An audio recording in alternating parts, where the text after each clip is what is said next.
Kids compare, so they see other schools thriving and growing, and they see their own school declining. We haven't have certain structural things addressed.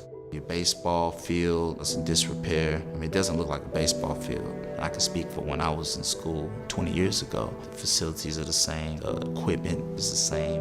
It communicates somebody doesn't care, and it says you're not going to be able to be successful.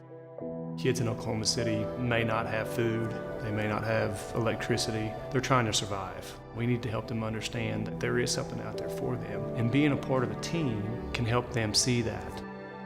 If you can get those kids on teams, they're going to get to school, they're going to make their grades, they're going to have less discipline problems, and they're going to have better graduation rates. Then when you look at the actual statistics, participation rates were below 30%. So we started asking, how did things get like this?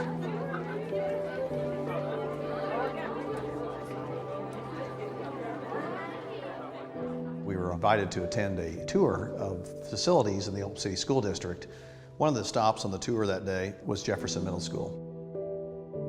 I remember Tim and some of the people in the group asking me, well, where's their ball field? And I said, well, you're standing on it. You look down and there's cracked earth, and there's rocks, there's glass, there's limbs, and you're going, this is not suitable. This is not acceptable. I mean, why can't the schools or the district come in here and fix these fields up? We had an opportunity to go meet with the superintendent, and his point was basically, I'm choosing between hiring teachers and putting computers or putting athletic fields. I'm doing all we can. And I felt that I think we can kind of come in here and just get things started for them.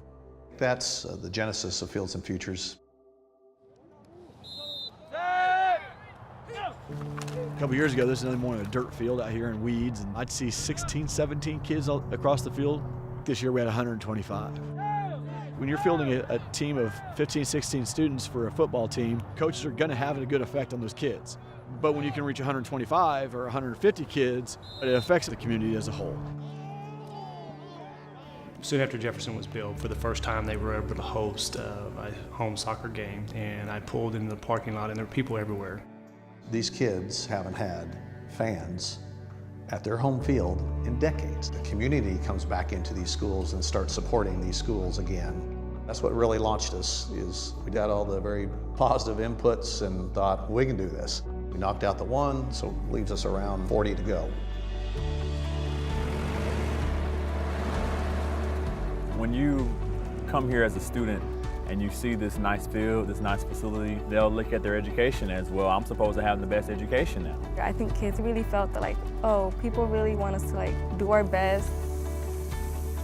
I had the resources and the ability to be able to mold and shape these young men. I want to be a high school student that graduated from college and came back and giving back. Start seeing the community. They're more excited, more supportive. And when kids are being supported, it can change lives. We are currently over halfway. Every complex we're at, the same thing happens. Pride starts coming back in, community starts getting back involved, teams grow, participation grows.